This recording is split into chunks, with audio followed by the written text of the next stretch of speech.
पंचायत एक ऐसी local government body जिसे हम भारत सरकार की नींव कहें तो भी गलत नहीं होगा, क्योंकि जैसे एक पेड़ अपनी जड़ों के जरिए जमीन में दूर दूर तक फैल पाता है, वैसे ही सेंट्रल और असेंबली गवर्नमेंट भी पंचायती राज के जरिए देश की 140 करोड़ जनता तक पहुंच पाती है। एक रिपोर्ट के मुताबिक आज इंडिया में 630 जिला पंचायत, 6,614 ब्लॉक पंचायत एंड 2,53,163 ग्राम पंचायत हैं, जिनके लिए 30 लाख से भी ज़्यादा इलेक्टेड रिप्रेजेंटेटिव्स हैं और उनमें से 10 लाख वुमन हैं। लेकिन क्या आप जानते हैं कि पंचायती राज की हिस्ट्री 100-200 साल नहीं बल्कि हज़ारों साल पुरानी है, मगर फिर भी आज़ादी के बाद पंचायती राज को अपना कॉन्स्टिट्यूशनल स्टेटस लेने में 45 साल तक स्ट्रगल करना पड़ा था। तो फिर भारत में इतने पावरफुल लोकल गवर्नमेंट सिस्टम की शुरुआत कैसे हुई थी? आज पंचायती राज कितना सक्सेसफुल है और एक ग्राम पंचायत को अपने काम में कौन कौन से चैलेंजेस फेस करने पड़ते हैं, जानेंगे आज के इस इंटरेस्टिंग वीडियो में। नमस्कार दोस्तों, पंचायती राज 3 शब्दों को जोड़कर बनाया गया है, जिसमें पंच यानी 5, आयात यानी असेंबली और राज यानी रूल। इस तरह पंचायत यानी 5 लोगों की असेंबली का रूल। इन 5 को गांव के लोग साथ मिलकर चुनते हैं और उनके लीडर को मुखिया, सरपंच या प्रधान कहा जाता है।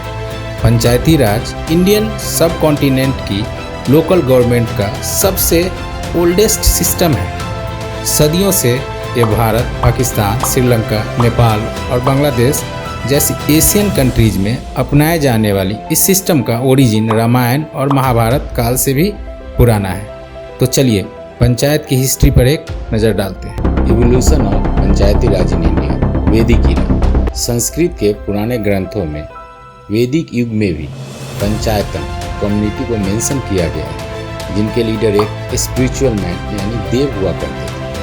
ऋग्वेदा में भी सभा या विधाता नाम से इस डिसीजन मेकिंग बॉडी के रूट्स मेंशन किए गए और उस वक्त किंग अपने डिसीजन लेने के लिए राज्य के इन लोगों से अप्रूवल लेते थे।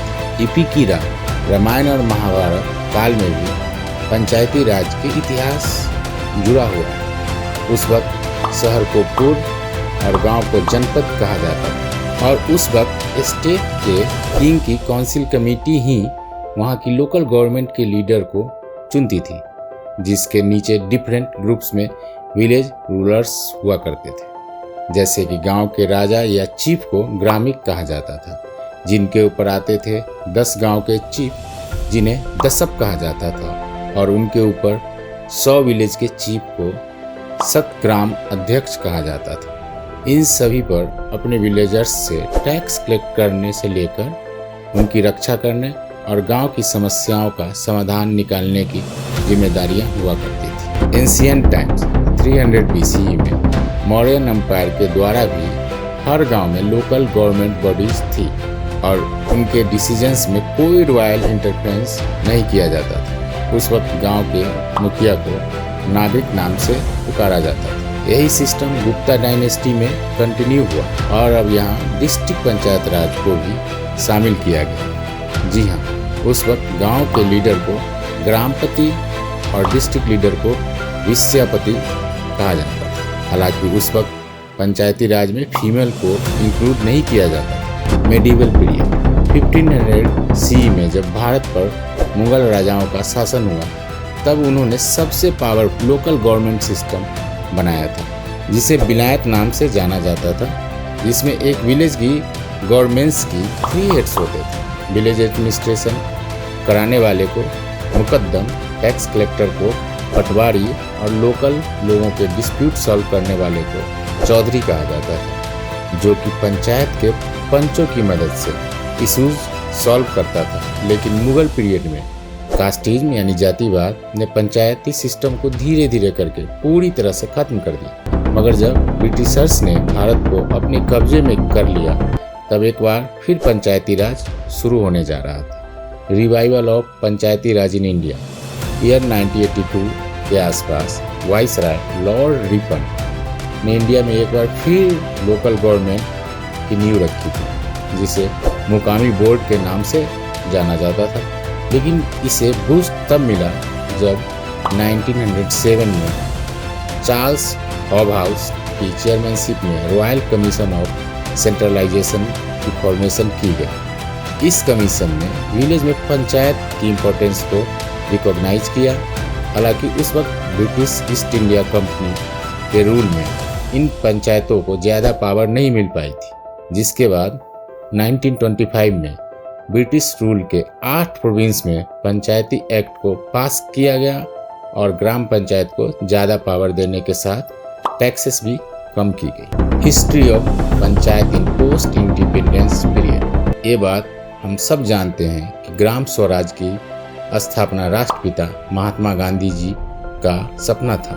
इसलिए आज़ादी के बाद भी पंचायती राज व्यवस्था में पॉजिटिव चेंजेस की प्रोसेस जारी रही। जी हाँ, देश को आज़ादी मिलते ही पंचायती राज एक्ट 1947 पास होता है और प्राइम मिनिस्टर जवाहरलाल नेहरू हर गांव में पंचायत बनाने की घोषणा करते हैं, जिसके बाद जनवरी 1957 में सामुदायिक विकास कार्यक्रम और राष्ट्रीय विकास सेवा के कार्यों की जांच के लिए बलवंत राय मेहता कमेटी नाम की गवर्नमेंट बॉडी की स्थापना की। इस कमेटी ने 3 टियर पंचायती राज सिस्टम रिकमेंड किया, जिसके अगले साल ही 2 अक्टूबर 1959 के दिन पीएम जवाहरलाल नेहरू ने राजस्थान के नागौर जिले में पंचायती राज की नींव रखी। इसके बाद 1977 में जनता पार्टी की सरकार ने अशोक मेहता कमेटी बनाई। इस कमेटी ने 2 टियर पंचायती राज रिकमेंड किया।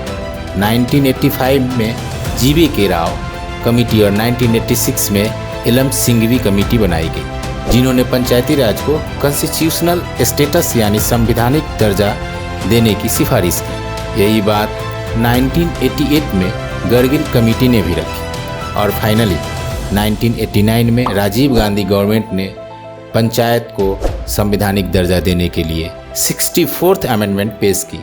हालांकि लोकसभा में ये बिल पास हो गया, लेकिन राज्यसभा में इसके फेवर में ज़्यादा वोट्स नहीं मिल पाए, जिसके बाद 1991 में पीवी नरसिम्हा राव की गवर्नमेंट ने 73rd अमेंडमेंट में फिर से पंचायत को कॉन्स्टिट्यूशनल स्टेटस देने की बात रखी और इस बार ये बिल लोकसभा और राज्यसभा दोनों में पास हो गया, जिसके बाद 24 अप्रैल 1993 के दिन पंचायती राज को कॉन्स्टिट्यूशनल स्टेटस मिल गया और इसी दिन को नेशनल पंचायती राज डे के रूप में हम मनाते हैं। Structure of Panchayati Raj in India.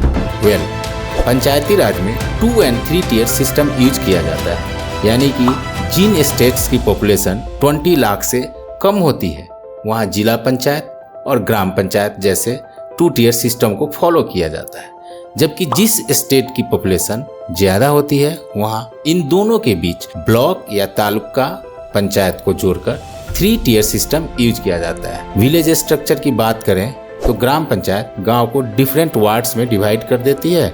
फिर वार्ड से जनता अपना रिप्रेजेंटेटिव सिलेक्ट करती है, जिसे पंच कहा जाता है, जिनके ऊपर में मेन गांव का मुखिया या सरपंच को इलेक्ट किया जाता है। एक ग्राम पंचायत में मिनिमम 7 पंच होते हैं और मैक्सिमम 31 तक हो सकते हैं। Why Panchayati Raj bill was so important. 100 crore से अधिक आबादी वाले देश भारत में सेंट्रल गवर्नमेंट और स्टेट गवर्नमेंट के अलावा पंचायती राज जैसी संस्था की नींव रखने का मुख्य लक्ष्य डेमोक्रेटिक सेंट्रलाइजेशन यानी लोकतांत्रिक विकेंद्रीकरण करना था, ताकि एमपी और एमएलएज के अलावा आम लोगों को भी पावर मिल सके और गवर्नमेंट देश के छोटे छोटे गांव तक भी पहुंच सके, ताकि बड़े शहरों में रहने वाले जनता की तरह ही ग्रामीण जनता को भी गवर्नमेंट की डेवलपमेंट स्कीम्स का फायदा मिल सके। एक रिपोर्ट के मुताबिक इंडिया में 5000 एमपी एंड एमएलए के अलावा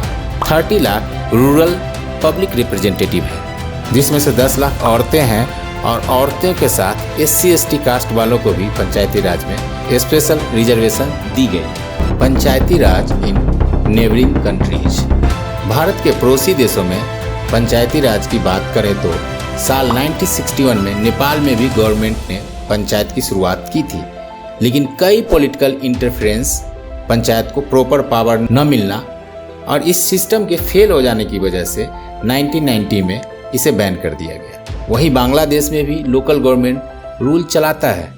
हालांकि उसे पंचायती राज के नाम से नहीं पुकारा जाता, लेकिन फंक्शन सेम है। तो बांग्लादेश के 8 डिवीजन्स और 64 डिस्ट्रिक्ट्स में कई छोटे छोटे यूनियंस बने हुए हैं, जिसमें मल्टीपल विलेजेस शामिल होते हैं। और ये यूनियन ही उन विलेज की लोकल गवर्नमेंट की तरह है, जिनके लिए जनता के बीच डायरेक्ट इलेक्शन रखा जाता है। और हर यूनियन की 12 सीट्स में से 3 सीट्स औरतों के लिए रिजर्व रखी गई है। नेपाल और बांग्लादेश के अलावा पाकिस्तान और श्रीलंका जैसी एशियन कंट्रीज में भी एक समय पर पंचायत राज हुआ करता था। वेल दोस्तों, पंचायती राज की इफेक्टिवनेस को बढ़ाने के लिए कौन कौन से बदलाव किए जाने चाहिए और जीतू भैया की पंचायत सीजन 3 कैसी लगी, कमेंट्स में बताएं। वीडियो अच्छा लगा हो तो इसे लाइक और शेयर करके हमें सपोर्ट कीजिए। और अगर आप इस चैनल पर नए हो तो सब्सक्राइब करके बेल आइकन जरूर प्रेस कर दीजिए, ताकि आपको मेरे हर वीडियो की नोटिफिकेशन सबसे पहले मिले। धन्यवाद।